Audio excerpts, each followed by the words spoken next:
Hannah Horvath is the girl you never want to be, but equally the girl you always knew you were. Beneath the bad haircuts, emotional whirlwind with Adam, and a trip to the Hamptons turned upside down, Hannah is the perfect example of what happens when someone with enormous creative potential is completely at war with themselves. And if you're someone who flinches when a family member asks how that music career is going, or if you've ever blown up a friendship and can't even really remember why, or hates every single job you've started less than 2 weeks into it, her lore might just be the thing that helps you get started now. Season 1, we got a ton of stuff going on. It starts with Hannah having this really uncomfortable conversation with her parents, being like, we supported you for 2 years, you need to get cut off. So now she's in charge of venturing out herself and finding an actually paid job, because she has this unpaid internship.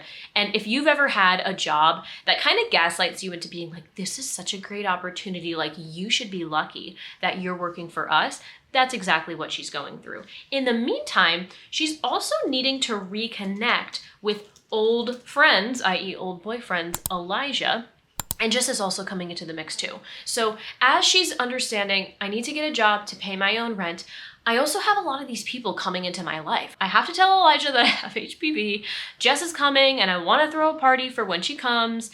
People are coming together as her life is changing. If you've ever been in a season where you feel like some days it's so stagnant, some weeks, some months, things are just staying the same. You wake up every day, you do the same thing, you go to bed at the same time, and then all of a sudden it feels like when one thing changes, everything changes. And that's kind of what's happening with Hannah during season 1. She's also kind of trying to reckon like what this relationship is with Adam, because he's kind of a mystery, and it's this weird feeling of like bringing together this person that you've been hooking up with and your friends. I'm going through this right now with my wedding, where like I have multiple friends in different friend groups and they've never met each other. And then my family has never met some of my friends, and they're all converging together. We just had our engagement party a few weeks ago, and it was equally exciting as it was stressful. And that's probably what's going on with her right now, is that like she gets this HPV diagnosis, she needs to get a job, she's having a bunch of people coming together. Okay, I have Elijah coming back into my life, Jess is in town now,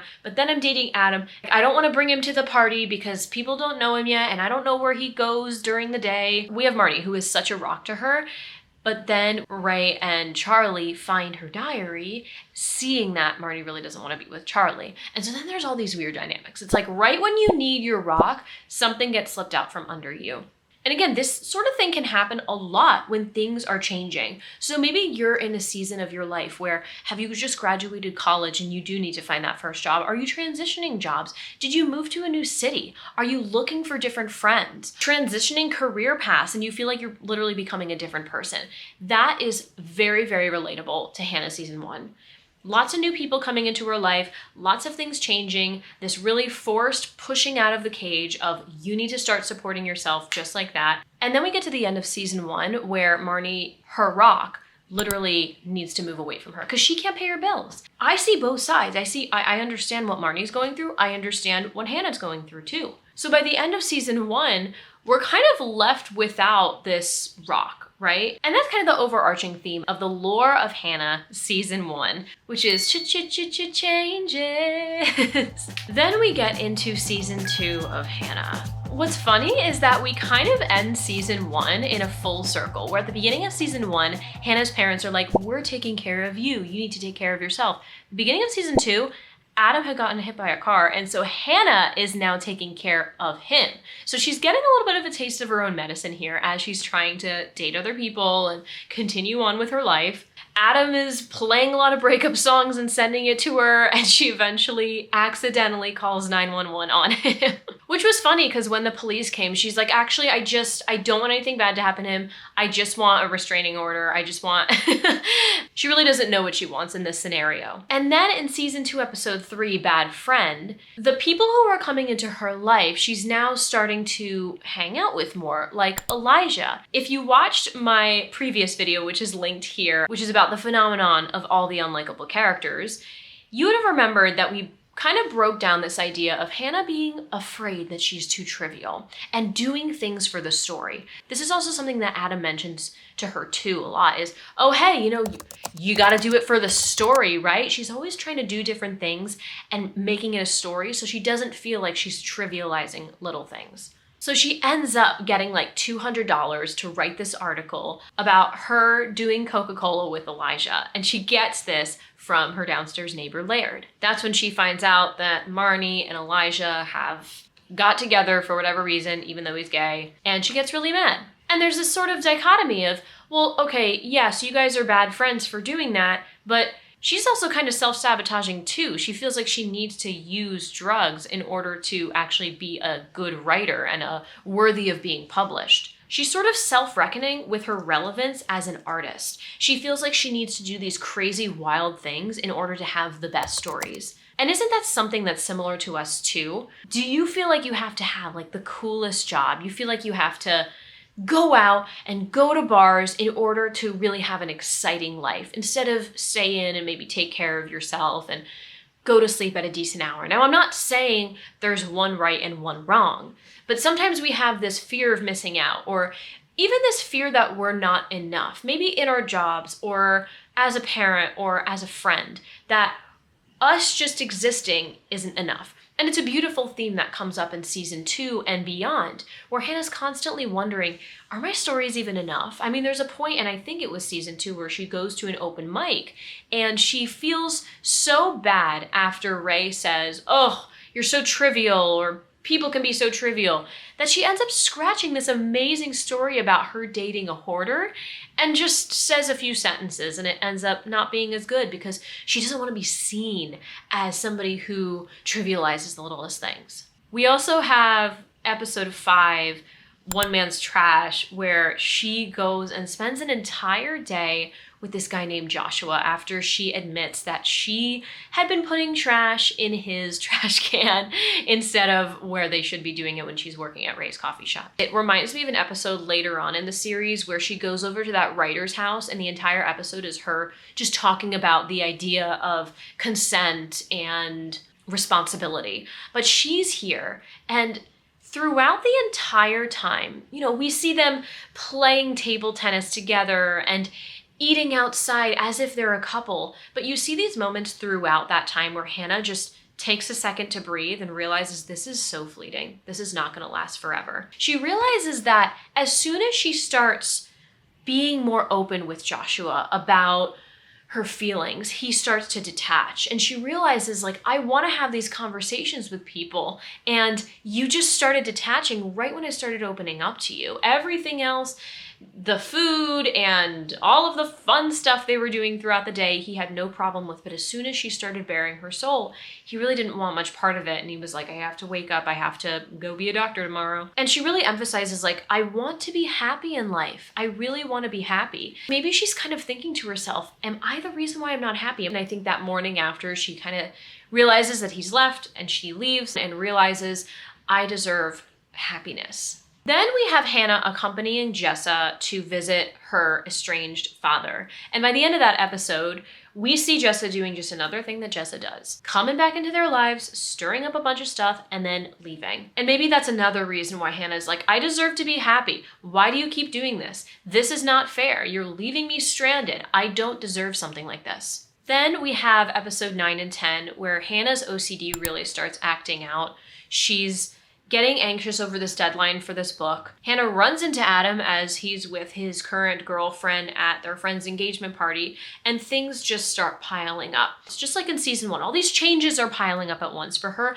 All of these anxieties are piling up at once. The deadline, the boyfriend, the friends, Jessa, and it's making it impossible for her to actually get anything done. It's this endless spiral where if you're not able to take care of yourself, you're not able to do the work that makes you money so you can take care of yourself, so you can make money, right? If one of those things are missing, it feels impossible to move forward at all. She wants to change a lot of things. She's like, I can't do this anymore. She does the classic, I need to get a haircut, and maybe that's gonna help. She finally FaceTimes Adam. He runs across town, picks her up, and they end up together at the end of season 2. So you might feel like you're season 2, Hannah, if you feel like you're reckoning with yourself as a creative or as a human being. Like, what do I really want? What type of creations do I want to make? This is something that happened to me as I was making YouTube videos. I've made so many different types. I've made vlogs, I've made educational ones, and it took me years to reckon with the fact that I love to talk about this. I love to talk about pop culture. Sometimes it takes years.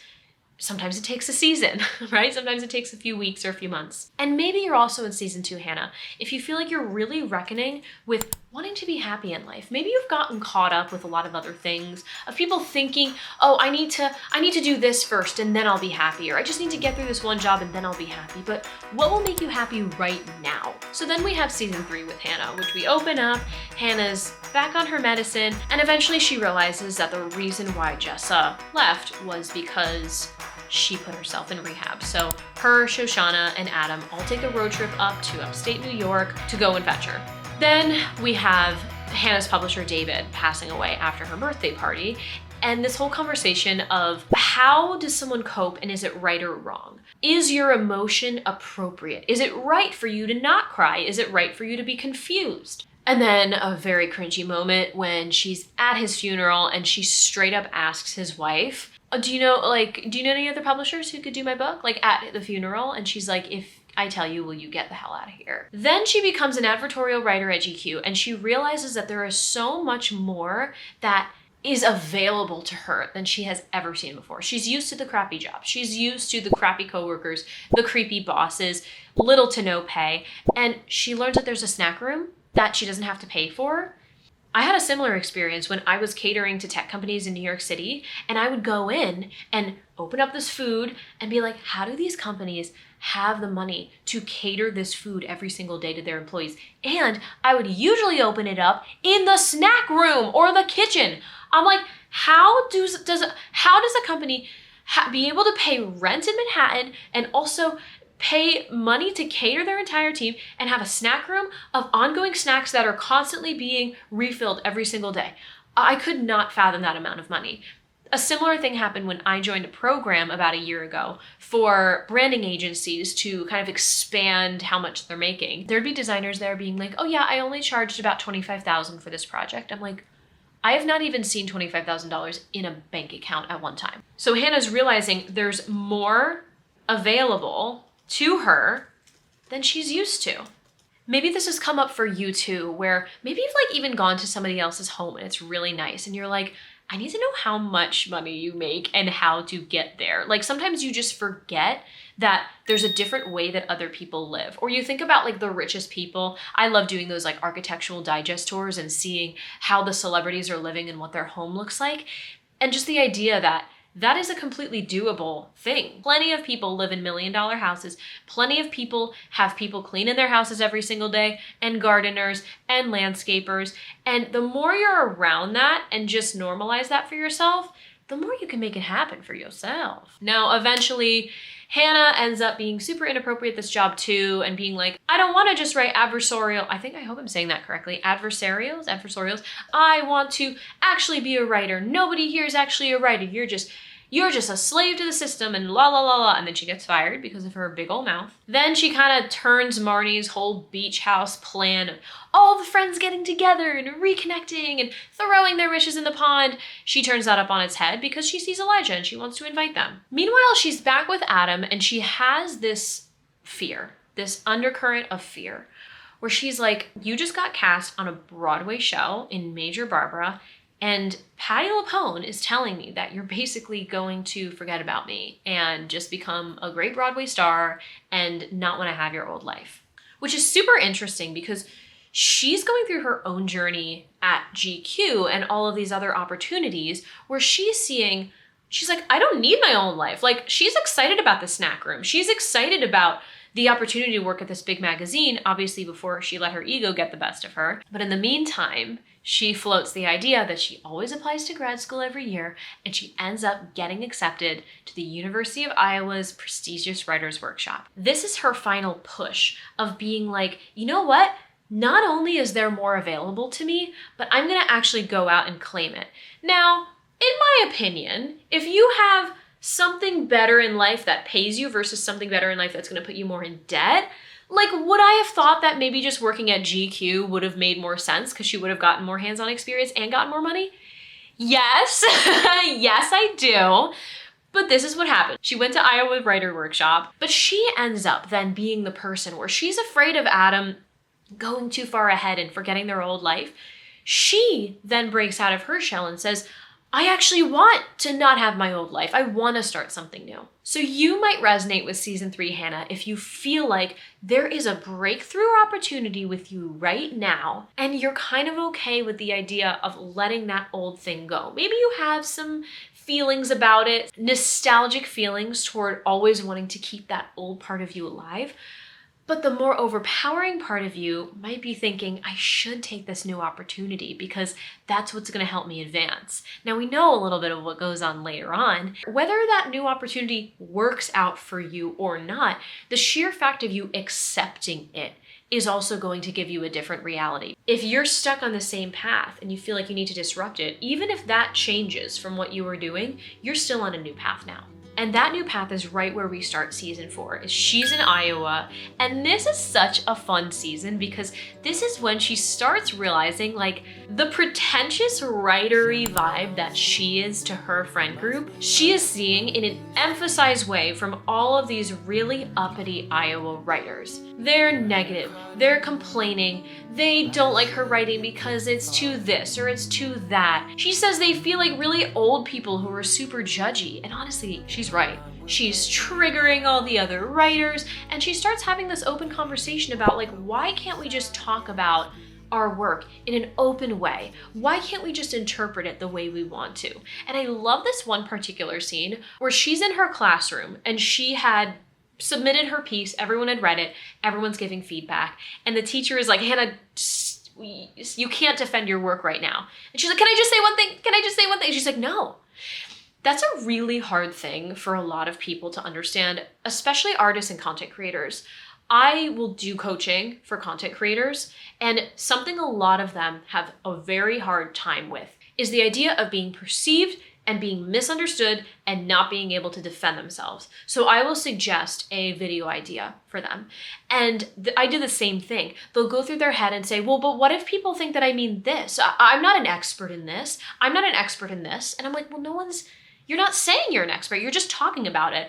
I'm not saying I'm an expert in like videography or production or writing, but I'm just talking about this because it's a channel and I know that people are interested in it. But a lot of people get in their heads about like, how worthy am I to say something? And I need to be able to defend myself. And that's what Hannah's going through right now. This fear of her being like, oh crap, being a professional writer means I'm gonna put things out there and some people are gonna misunderstand it. I've had people misunderstand things that I say, and I have to be okay with it because I know what my intentions are, and I know that I'm not able to defend myself. I'm not able to go through every single comment and defend myself as I probably would like. There's also this moment where her and her dad, Tad, are together, and we realize that Tad comes out of the closet later on, but they're both kind of having this conversation of like, when do you know that it's time to leave? And you know for Tad, looking back now, hindsight's 2020, that he's talking about his marriage and actually coming out of the closet. For her, she's talking about staying in Iowa. So there's this very beautiful conversation that they both aren't quite sure what the other person's gonna do. I think we have no idea that Tad is going to do this. And then you even see this moment where Tad like turns around a little bit before she leaves and then just goes on because you know that there's something stirring with him. So Hannah leaves, comes back to Manhattan. She opens up her door and is encountered by Mimi Rose Howard, our Queen Gillian Jacobs. Shamelessly, I've been told I look a lot like her. I will always say I am the Wish version of Gillian Jacobs in every single way. If I could have like half of the talent she has, I would be happy. And I would love to collaborate with her someday. So if she's watching this right now, I would love to act in something with her. Just putting that out there. Also Zasha Mamet. Huge goal. So she comes in, she has this like awful experience of this boyfriend she thought was waiting for her who now is with somebody else. Shoshana comes in, tries to comfort her, and she's like, oh my God, this is awful, this is terrible. And then eventually Marnie comes in and she's like, Hannah, you gotta let him go. And I think this is good advice as much as Hannah might not want to hear it. Hannah becomes a substitute teacher and meets Fran. And she's like really inappropriate with her students and with the principal. I've been a substitute teacher before, and I do not remember having this much investment. Like I was a substitute teacher for a bunch of different districts, so every single day would kind of be different. I would like substitute for middle school in Wyckoff one day, and then I would substitute for high school in Pompton Lakes another day. Like, it would be all different. So the fact that she's like immersed in here, maybe she's a long-term sub or something, but she's actually teaching lesson plans and then like hanging out with Cleo and getting her tongue pierced. It's so crazy. And Fran kind of detects that she's a little bit crazy. This is also where Hannah learns that her dad came out of the closet and is starting to like talk with people at work about it, and her principal's like, you can't talk to these people about it. So this is also when Hannah's identifying like boundaries, understanding boundaries with like work and life and things that you should talk about at work and things that you shouldn't talk about at work, and the boundaries that she set with Adam and the boundaries that she didn't set with Adam, and how, listen, it's something that came out of nowhere, right? And then also boundaries with her own morals. Like, she is staunchly pro LGBTQ, gay, all that stuff. But then she's like, okay, also, but like, I'm still going through this crazy wild thing of you saying that my dad has come out as a proud gay man. She's still struggling with that idea, even though she's like, no, I support him, but I'm also like going through my own thing right now. And then we end with Adam's incredibly hilarious sister who goes into labor because her and Laird are having a baby. The baby's name is Hannah Jessica because they're both there. And then Hannah and Adam both have this moment where he's like, I'm not with Mimi Rose anymore. And Hannah's just like, I'm not, no. If you feel like you're really dealing with some boundary issues right now, maybe you're understanding about how the boundaries of work go. There have been things that I've said and done in a work environment where people are like, you can't do that. I remember I worked at Anthropology for a really short time in New York City, and I wore like a slight crop top, and one of the people came up to me and they're like, you can't wear that. Like, you need to buy one of our shirts and just like return it at the end of the day because that's inappropriate. I was like, oh my God, it was so embarrassing. And then things that you say. When I worked at a tech company, I remember a new marketing person coming on, and I messaged her with like a bunch of cool ideas, and my boss was like, you can't do that. Like, she's still onboarding and like, she's the marketing person. Like, you're not the marketing person. You have to kind of cross boundaries in order to know that that is a boundary. I don't love the example, but like an electric collar with a dog, like they kind of have to go through it first and feel that uncomfortable little zap to know, hey, I'm not gonna go there anymore. We open season 5, Hannah, at Marnie's wedding, and she's with Fran, and there's kind of this discomfort between like Adam's there and then Fran, and then Marnie's being crazy, and Hannah's like, I don't want to wear all this stupid makeup. I don't want to get my hair done. And she's also going through this really uncomfortable family dynamic where her mom is now dressing like Pat Benatar, being really rebellious and saying she wants to get a divorce, and Hannah's kind of in the middle, which is a really uncomfortable position for her to be in. We just learned about boundaries in the past season, but now she's still trying to understand boundaries as she's going through her own crap in her own life. It can be really hard when you're going to work and something really upsetting has happened to you in your personal life and you know you can't talk about it, but you also know it's kind of gonna affect your work. So what's the line for that? It can be so hard to tell. She's also finding that even though Fran is has a very good head on his shoulders as far as like morals and being appropriate, he's also kind of a square. As she's teaching her students about creativity, Fran is finding all of these spelling errors and like grading her papers for her. And she's like, stop, why are you doing this? She's starting to establish her own style, whether it's her teaching style or her writing style, and identifying where her style ends and where his style begins, or lack thereof. Then she goes on this crazy retreat with her mom and all the weirdness that happens with that, her and another girl.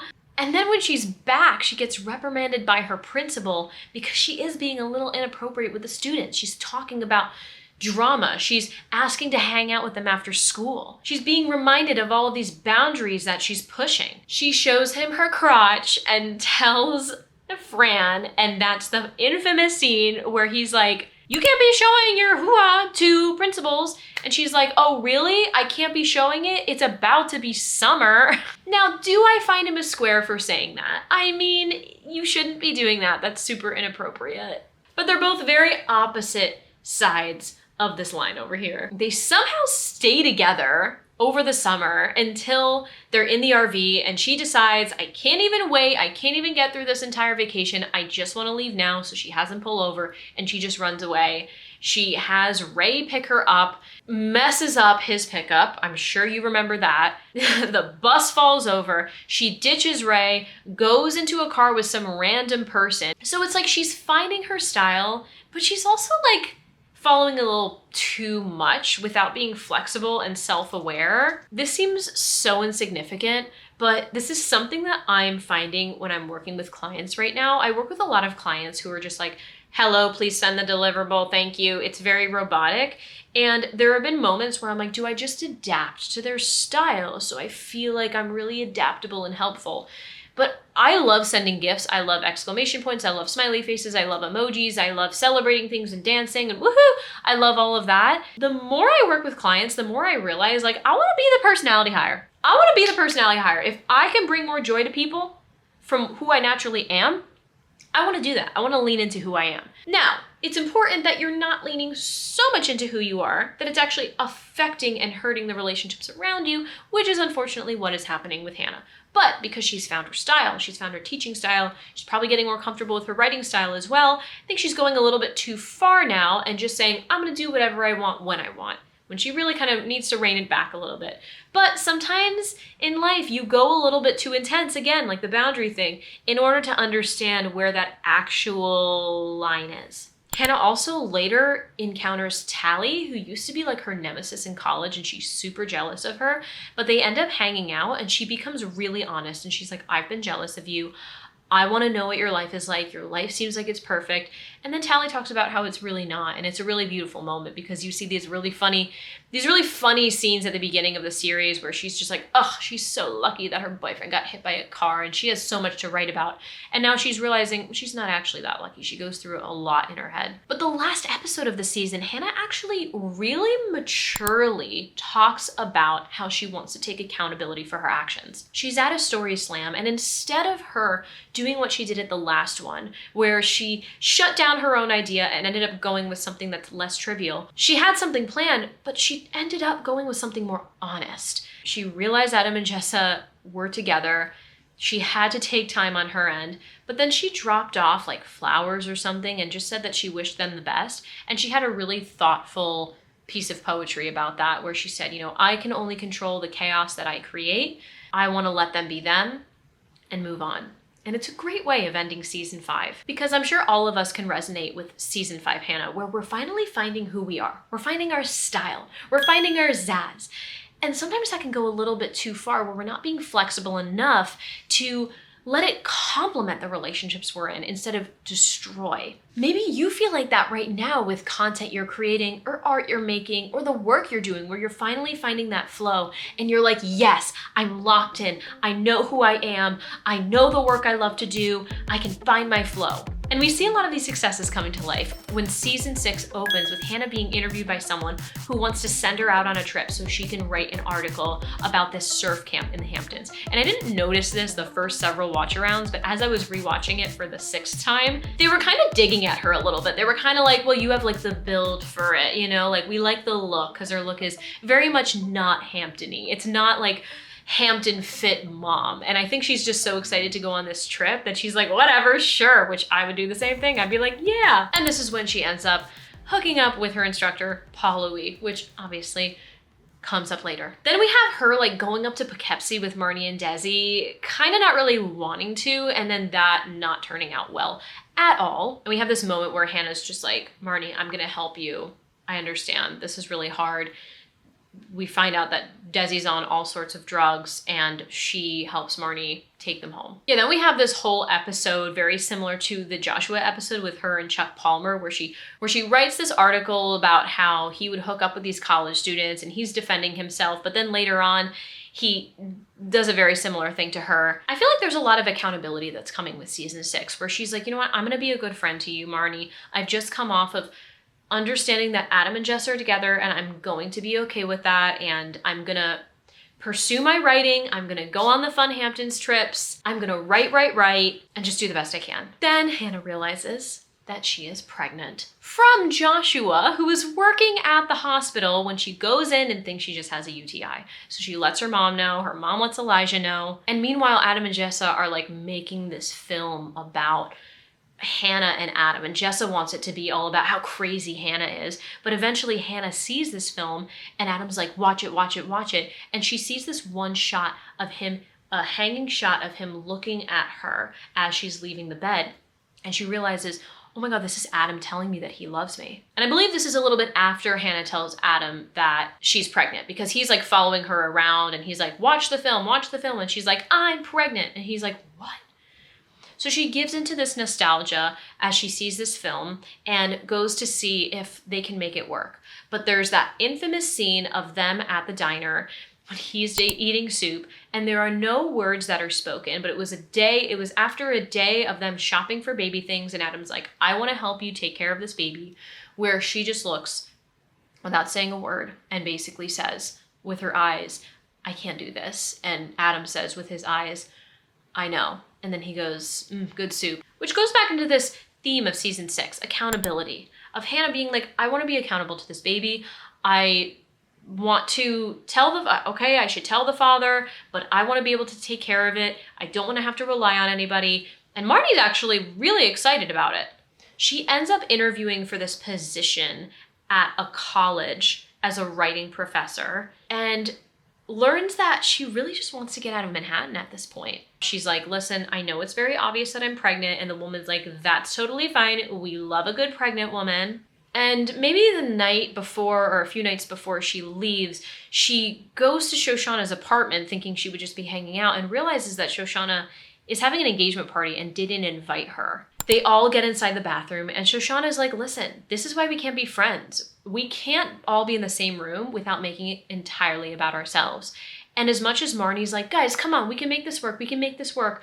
She realizes by the end, she's like, Shoshana's right. We can't. And this is when we realize like the friendship has moved on. There's accountability for Hannah in this season, and I think there's also accountability for other people. Even Shoshana's like, oh, my fiance has been going to like Al-Anon, and she's even just like, I'm a big culprit in our relationship too, because I'm being very selfish. We have Jessa apologizing to Hannah. We have Marnie saying she's actually right and taking accountability and saying, I don't know everything. So we have this full circle moment of them being like, I'm gonna take accountability for my actions. And as much as it feels a little bit negative and dark, it is, I think, the closure that all of them needed. You might resonate with season 6 Hannah if you feel like you're becoming more accountable for your actions. You're looking back on some of the things that you've done and said, I see my place in that. I see that I've been the common denominator in all of these issues. And if I want things to change in my life, I have to be the one to change. Maybe it's moving out of the city. Maybe it's becoming a mother or finding a new job, letting your friend and mom help you. And I think all this untold lore about Hannah can help you as you navigate your life, pursuing whatever you might want to pursue next, especially if it's a creative career. You might want a more holistic view about every single one of the characters as well. So go ahead and hit this next video so you can do just that. Love you. 'Cause I'm hot and pretty and I got things. Hot and pretty.